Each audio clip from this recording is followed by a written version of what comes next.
요한복음 12장 46절 말씀. 한 절 말씀 다 같이 읽도록 하겠습니다. 나는 빛으로 세상에 왔나니 무릇 나를 믿는 자로 어둠에 거하지 않게 하려 함이로다.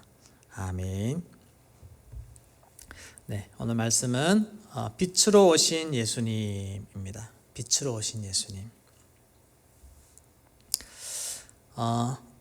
천국에는 조명기구가 따로 없습니다.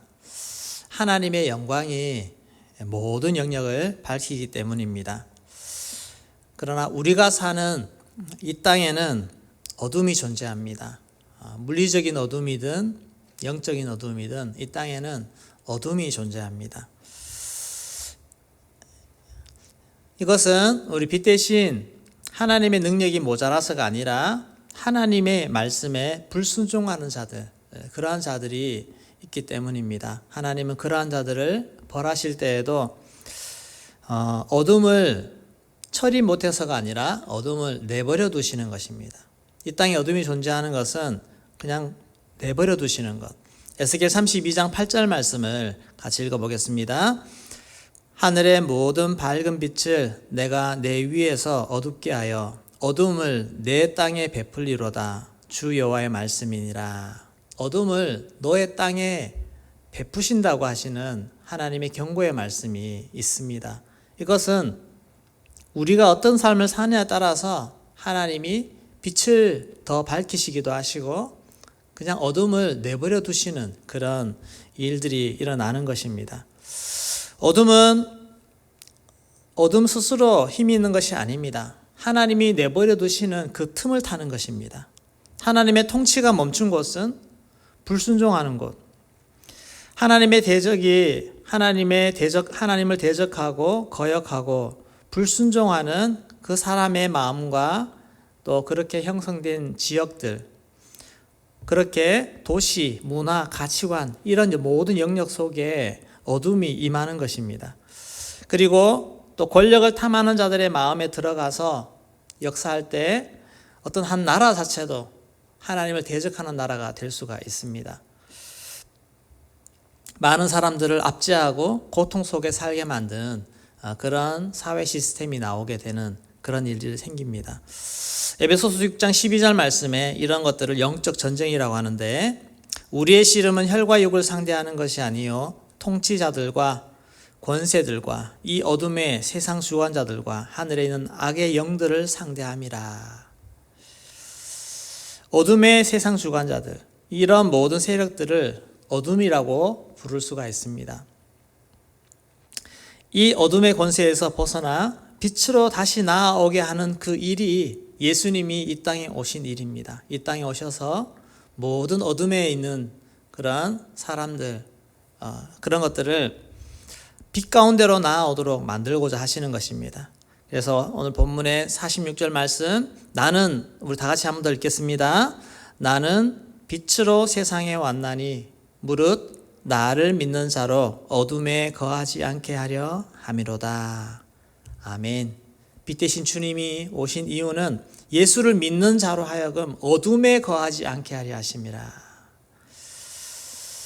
그리고 이 예수님이 오신 이 사명, 이 일이 제자들을 통해서 계속 우리에게 계승이 되어지고 우리가 해야 할 일들이 바로 이런 일입니다. 그래서 사도행전 26장 18절 말씀 사도 바울이 고백합니다. 다 같이 읽겠습니다. 그 눈을 뜨게 하여 어둠에서 빛으로 사탄의 권세에서 하나님께로 돌아오게 하고 죄사함과 나를 믿어 거룩하게 된 무리 가운데서 기업을 얻게 하리라 하더이다. 그 눈을 뜨게 하는 것입니다. 그래서 어둠에서 빛으로 나오게 하고 사탄의 권세에서 하나님께로 돌아오게 하는 이 일. 사도 바울은 이 일을 발견하고 이 일에 자신의 생명을 걸었습니다. 그리고 오늘도 성령 안에서 이 사명을 발견한 사람들은 자신의 생명을 내어놓고 이 일들을 하는 것입니다. 어떤 어둠이라도 예수님 안에 있으면 빛으로 변하게 됩니다.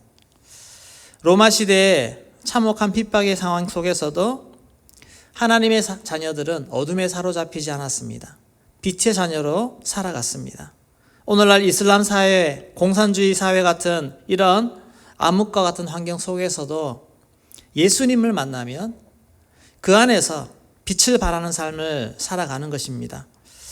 반대로 좋고 풍요롭고 자유로운 상황 속에 있더라도 예수님을 잘 만나지 못하면, 예수님 안에 있지 않으면 어둠이 사로잡게 되어 있습니다. 오늘날 얼마나 살기 좋은 시대인데도 불구하고 우울증에 빠지고 자살 충동을 느끼고 만족하지 못하고 불안해하고 그렇게 살아갑니까? 과거에 비하면 너무너무 살기 좋은 시대에 한국 사람들이 살고 있습니다. 우리 하나님 믿는 성도들의 삶들도 다를 바가 없습니다. 교회 나오고 예수를 따라간다 하지만 제대로 온전히 예수만을 붙잡고 의지할 때 우리 안에 있는 모든 어둠이 물러가는 것입니다. 그렇지 않으면 우리가 마음속에도 틈틈이 어둠이 틈타 들어오고 어둠의 구석들이 남아 있습니다. 오늘 우리들의 삶은 어떤지 한번 돌아보기를 소망합니다. 우리 안에 정말 예수 그리스도로 말미암아 기쁨이 넘치고 어둠이 다 물러가서 주님으로 만족하고 주의 사명을 위해서 기쁘게 달려가십니까? 아니면 여전히 내 속에 이런 어둠들이 남아 있습니까? 빛 대신 예수님을 제대로 붙잡지 못하고 세상 것을 붙잡고 있으면 마음은 여전히 어둡습니다. 새롭게 하소서 이런 유튜브에 요즘 좋은 프로그램들, 채널들이 많이 있습니다. 거기서 우리 간증을 들어보면 공통적인 것이 있습니다. 그들이 세상적으로 잘 나갈 때, 그럴 때는 꼭 예수님과 멀어집니다. 세상과 지나면 예수님과 멀어집니다. 그러다 보면 심령이 어두워지고 또 그 틈을 타서 어둠이 틈타게 됩니다. 그래서 각종 마음에 어려움이 생기게 됩니다. 그러다가 고난을 겪을 때, 자기가 의지하던 세상 것이 하나둘씩 사라질 때, 비로소 그때 예수님을 찾게 되고 예수님을 만났을 때에는 세상 것이 자기 손에 없더라도 그의 마음에 평안이 찾아오고 사명을 발견하게 되고 그렇게 살아가는 모습을 보게 됩니다. 여러분, 참 만족, 참 평안이 어디서 옵니까? 참된 빛이 어디서 옵니까?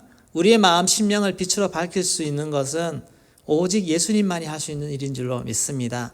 그 예수님을 더 우리가 붙잡고 우리 안에 채우기를 소망하는 마음으로 우리가 살아가야 될 줄로 믿습니다. 지금 우리의 마음, 심령이 어떻습니까? 성탄절 맞아서 이 땅에 오신 예수님을 돌아볼 때 그 예수님으로 인해서 이 온 세상이 밝아지고 이 온 역사들이 밝아진 것처럼 우리의 심령 또한 예수님으로 만족하고 예수님으로 우리의 모든 마음의 심령이 정말 빛으로 가득 채워지는 역사들이 나타나기를 소망합니다. 우리 안에 있는 불평들이 사라지고 원망이 사라지고 불안과 두려움이 사라지는 것, 이 일은 오직 예수님만이 할 수 있는 일인 줄로 믿습니다. 예수님을 더 가까이, 더 풍성하게 우리 심령에 모시고 채워내는 그런 일들이 우리 심령에 일어나기를 소망합니다. 이 빛을 소유한 사람이 세상을 밝히는 사람이 될 수가 있습니다. 이 빛이 내 안에 먼저 가득가득 차야 세상을 밝힐 수 있다는 것입니다. 최근 중국 소수민족에게 교회가 세워지고 부흥이 일어나고 있다는 소식이 들립니다. 중국 서쪽 지역, 소수민족들이 있는 그쪽 지역은 지역적으로도 이슬람권입니다. 이슬람권이고 영적으로도 상당히 힘들고 어렵지만 또 정서적으로, 감정적으로도 많이 눌려 있으면서도 적개심이 많은 지역들입니다. 중국 정부가 이 소수민족들에 대해서 정책을 취하면서 많은 상처를 입히고 적대적인 관계 속에 있습니다. 그런 지역인데 10여 년 전에 한족 청년들이 하나님께서 자신들을 한 소수민족에게로 부른다는 사실을 깨닫고 일주일 작정하고 금식하고 기도를 했습니다. 그때 주님이 말씀하실 때, 주님, 그들에게 어떻게 복음을 전해야 할까요? 그렇게 물으며 기도하던 중에 하나님의 음성을 들었습니다. 그리고 그 청년들이 동일한 마음을 품게 되었습니다. 그것은 예수를 전하기 위해서는 회개가 있어야 된다. 그들에게 잘못을 고백하고 그 원한을 해결해야 된다. 그래서 찾아가서 무릎 꿇고 한족들의 죄악을 대신해서 용서를 빌라. 그러면 복음이 확산될 것이다. 그 음성에 청년들은 순종했습니다. 그리고 인도하심 따라서 산골 어느 마을에 도착했습니다. 그리고 그 한족 청년들은 그들이 한족이 행한 죄악들을 자신이 행한 것처럼 그 사람들에게 사죄하며 다녔습니다. 그런데 이 청년들이 용기 있게 용서를 구했지만 그 화해의 손을 바로 붙잡지는 않았습니다. 한 번의 사죄로 해묵은 상처가 치유될 리가 없는 것입니다. 그동안 중국 정부가 가한 핍박을 생각하면 마을 사람들의 반응이 이해되지 않는 것이 아닙니다. 소수민족을 멸치하고 탄압한 정부의 정책은 과거에 우리 한국이 일제로부터 받았던 그런 정도의 핍박을 넘어서는 것입니다. 고유의 언어와 문화, 종교, 정체성을 다 빼앗아버리고 뼛속까지 한족이 되는 길을 선택하는 그런 정책을 펼친 것입니다. 중국 내지 투자자들은 그들의 자본에 떠밀려서 생활의 터전을 잃고 변방으로 내몰리는 그런 일도 당했습니다. 그런 적개심이 불타는 사람들 사이에서 이 한족 청년들은 자리를 잡았습니다. 삶의 터전을 거기에 잡은 것입니다. 보이는 곳에서 또한 보이지 않는 곳에서 많은 배척들이 일어났습니다. 한 청년은 과수원을 운영하는데 그러면서 마을에 융화되려고 노력했습니다. 그러나 상대해주는 사람이 없습니다. 마을 사람들 중에서 그의 농장에서 일하겠다고 하는 사람이 아무도 나타나지 않는 것입니다. 어쩔 수 없이 이 청년 형제는 그 부인과 아이들의 손을 보태서 일을 할 수밖에 없었습니다. 그렇게 꾸려가면서도 기회가 될 때마다 하나님의 사람들에게 말씀을 전했습니다. 그러던 어느 날 예상치 못한 사건이 발생했습니다. 그 당시 초등학생이던 그 형제의 딸이 강간을 당한 것입니다. 집에 사람이 없을 때 일어난 일이라서 범인도 찾을 수가 없습니다. 할 일 없이 울고 있는 딸을 보면서 아버지로서 무력감을 느꼈을 텐데 그는 성경에 하나님이 말씀하시기를 원수를 사랑하라 하셨다. 그래서 나는 이들을 사랑한다. 이로 인해서 이들을 버릴 수 없다라고 의지적으로 선언했습니다. 그는 강간범을 용서한다고 공식적으로 공공연하게 말했습니다. 그리고 그 말이 진실임을 입증하듯 이웃 사람들에게 분노를 표출하지 않았습니다. 이런 엄청난 상처와 아픔이 그 형제의 가정에 휘몰아쳤습니다. 그런 와중에도 흔들리지 않는 그의 태도를 보고 마을 사람들이 변하기 시작했습니다. 누가 가르쳐주지 않아도 예수 믿는 사람들은 다르구나. 눈에는 눈, 이에는 이로 복수하지 않는구나. 정말 우리를 사랑하는구나. 라며 그들이 스스로 생각했습니다. 그리고 그 사건이 계기가 되어서 그를 멀리하던 마을 사람들이 오히려 그가 마을에서 자리 잡을 수 있도록 도와주었습니다. 적에서 친구로, 이방인에서 가족이 된 것입니다. 그러나 무엇보다 가장 큰 변화는 그 형제가 그렇게도 바라던 선한 열매가 맺힌 것입니다. 마을 사람들은 그가 전하는 복음에 귀를 기울이기 시작했고 마음을 열었습니다. 시간이 흘러 그 형제의 사역에 협력하는 현지인도 생겨나게 되었습니다. 그렇게 교회가 점점 부흥되기 시작했습니다. 또 그곳에서 붙은 복음의 불은 옆마을로 번져갔습니다. 인근 마을에 15명에서 30명이 성도가 생기는 교회가 세워졌습니다. 또 어느 곳은 마을 전체가 하나님께로 돌아오는 일이 있었습니다. 그런 이슬람 지역은 마을 전체가 회심하는 경우들이 많습니다. 주민 200명이 모두 예수를 믿는 그런 마을도 나온 것입니다. 어떤 지역은 토착 종교 지도자가 기독교로 개종하는 놀라운 성령의 역사가 일어났습니다. 이 일이 최근 10여 년 안에 그 소수민족 가운데 일어난 일입니다. 그렇게 그 형제는 지금 또 과수원지기로 일하면서 소수민족 제자화와 교회 개척에 힘쓰고 있다고 합니다.